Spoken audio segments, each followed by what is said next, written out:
Cape Cod Broadcasting weaves the listening environments of 99.9 WQRC, Ocean 104.7, WFCC Classical 107.5, Cape Country 104, and CapeCon.com's website experience to reflect the lifestyles of the people who live, work, and play on Cape Cod. We hope that you enjoy this podcast. Good morning. I'm Rob Woodard. This is Sunday Journal. Today I'm joined by retired Coast Guard Captain W. Russell Webster, the former Coast Guard Group Woods Hole commander. He's also a Coast Guard historian as well. He writes and lectures on historical and contemporary rescue cases. Today we're discussing his book, The Soleil Mar, Tragedy Off Martha's Vineyard. The Soleil Mar was a fishing vessel that sank in March of 1990 in the area of No Man's Island, just south of Martha's Vineyard. The two men aboard died after a hoax distress signal was sent to the Coast Guard, which hampered rescue efforts. We will be discussing that book today. Good morning, Captain. Thanks for joining me. Hey, good morning, Rob. Thanks very much for having me. I really appreciate this opportunity. You'd asked me earlier, why did I write this book?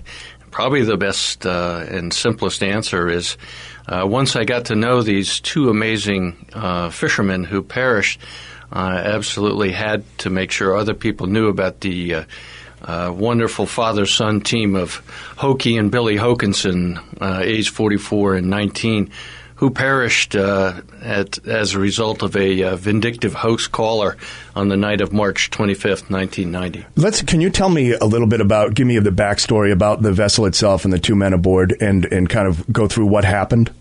Sure. The Soleil Mar, which means sun and sea in Portuguese, was a 58-foot dragger, and at this particular time of year, springtime, Hokie Hokanson, the captain of the vessel, normally fished off No Man's Island, which is about 7.5 miles southwest of Martha's Vineyard.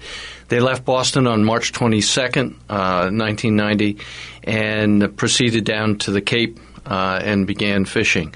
Probably about 8:30 on the night of March 25th, they received a piece of fishing equipment from the fishing vessel Resolute and a friend, Dave Butcher, and all was well on the boat at that particular time. Billy was back on the stern of the vessel mending nets, and they didn't appear to be fishing at all.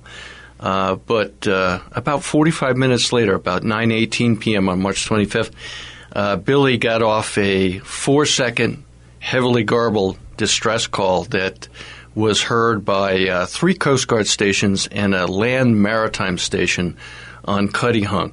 And the main problem was Billy, for whatever reason, could not get the name of the vessel out, or it wasn't understood at that particular time, because little did the Hokansons know at that particular moment they were operating in a radio dead zone, which has been later corrected by the Coast Guard.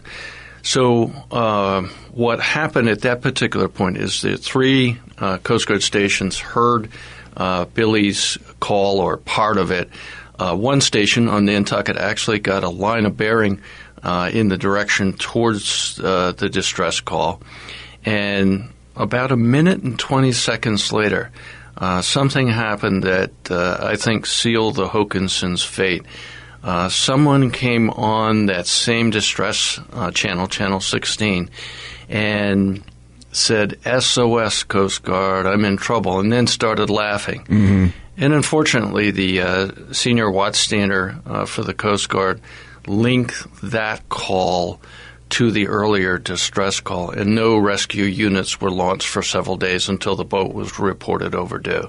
Now, that's just kind of somebody may think that they're being funny or whatever, but what kind of is this a serious issue with regard to hampering rescue efforts? Yeah, it's significant.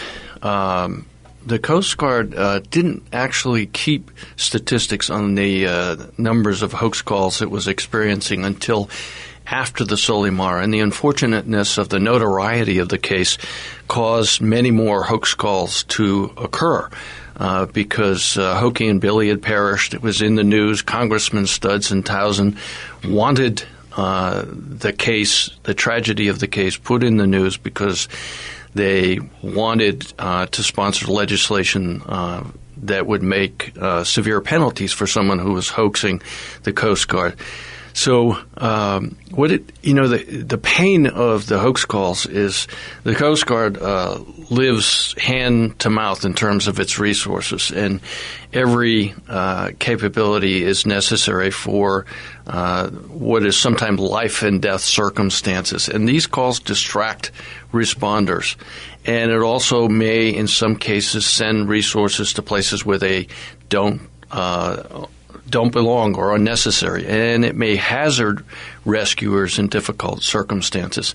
This particular hoax caller and some others like it have been classified by people who have heard them on the radio, the recordings, as psychopaths, people who have a great joy in terms of manipulating a system and people and causing them to go places at their will. Psychopaths don't, of course, make up the vast majority of hoax callers. It's youth aged 12 to 15. And so when you talk about the efforts by Congressman Studs and Townsend, what did they put in place to sort of deter this behavior? Sure.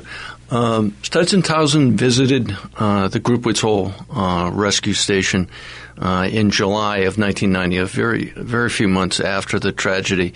And they were there to establish the need for this new hoax bill, which was eventually passed in November 1990 and provided for penalties for imprisonment up to 6 years and $250,000 fine, plus the hoax caller would provide the Coast Guard restitution for the cases and the resources that were wasted.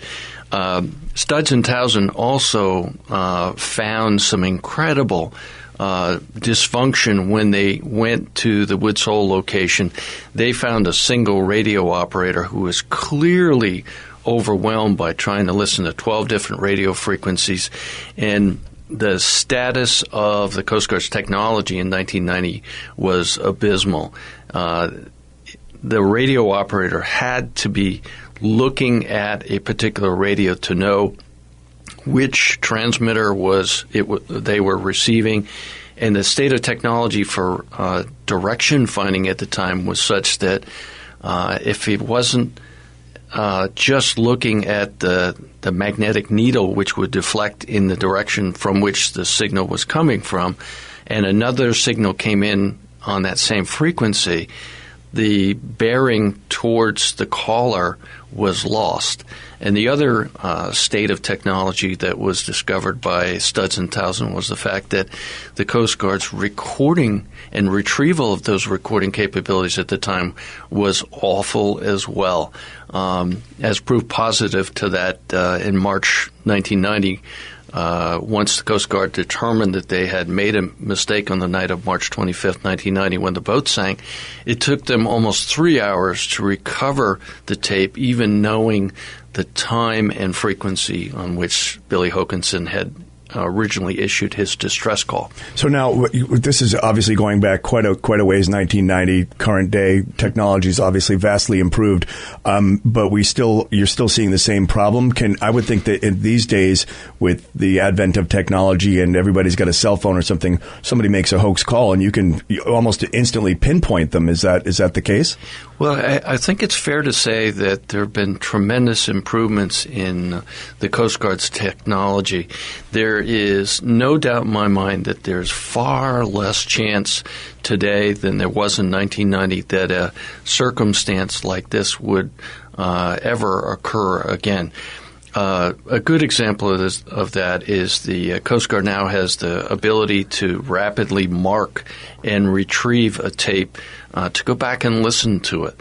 The other piece that you mentioned is the direction finding capability. There's no doubt in my mind that today, if there were a hoax caller and a legitimate call, the system would know immediately that one of them was in a certain location and the other was a potential hoax caller. So the technology has come a tremendous distance. I think at least one Coast Guard resource quite recently disclosed to me that the number of hoax cases year over year continues to increase. And that's still a problem. It's still a problem because watchstanders who are subjected to the frequency of these hoax calls have a tendency to become complacent. Sure. And that complacency, no matter how good the technology is, can still be a problem for mariners who are in trouble in an unforgiving environment. And do you have any idea how many people are actually prosecuted each year for this type of offense? I don't have that particular information, but one of the things that my research uncovered was the fact that the vast majority of these calls, even though they're hoax calls and they're precipitated by adolescents aged 12 to 15, it's very difficult to prosecute individuals because in the vast majority of cases, someone is just coming up for a brief period of time. And no matter how accurate the system is in determining that, okay, it's at sea, it's in this general location, it's at land on this general location, it's not generally accurate enough for somebody to go up to a particular door and have law enforcement officials follow up and see what's going on. That requires additional resources and capability. So still a challenge to catch these people who do this. Still a challenge, and I would submit bears further research by the Coast Guard academically to interview the people who are caught to determine why they're doing it, and also I would submit that there's much more work to be done in terms of educating youth, the main perpetrators of these hoax calls. Right. Now, it's quite possibly Billy and Hokey didn't die in vain. Would you consider the advent of the new technology and re-examination of the Coast Guard's methods a direct result of the Solimar? Yeah, absolutely. Certainly, the Solimar case was a bellwether event for the Coast Guard. It clearly caused Congressman Jerry Studs to sponsor an anti-hoax bill within months, something today's modern-day Congress couldn't even think of in terms of the state of dysfunction therein. It also caused the operational procedures of the Coast Guard to change immediately and require rescue units not to characterize something as a hoax at the local level, but to characterize it immediately as a legitimate case until it was proven different. And they also reinforced a chain of command such that a local unit, even if it was a group or what is now called a sector command, could not necessarily validate it one way or the other. It required it to go up to the district command in Boston for this particular area. And that provided multiple layers of review, and it also provided for an immediate search response, even though there was some suspicion that it was a hoax call.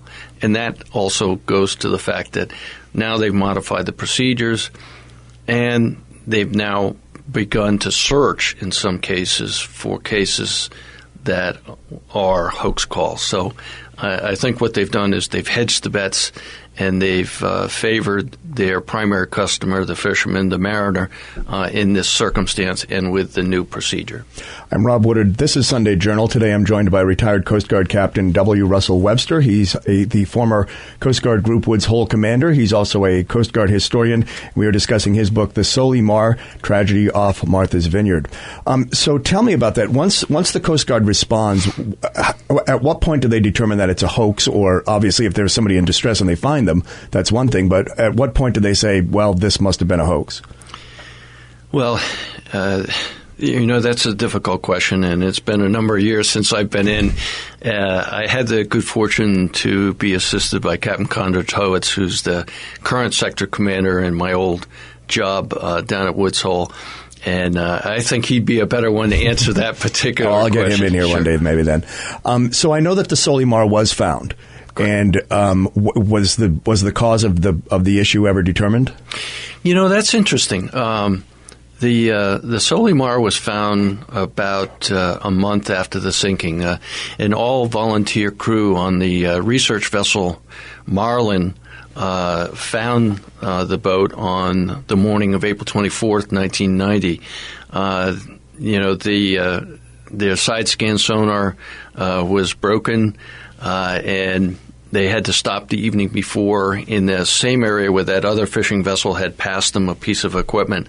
And whether you believe it or not, whether it's sea lore, but miles from any rocky harbor, a harbor seal showed up next to the boat. Interesting story. And Beth David, who's the editor of the Fairhaven Neighborhood News in 2006, wrote a story called A Needle in a Haystack.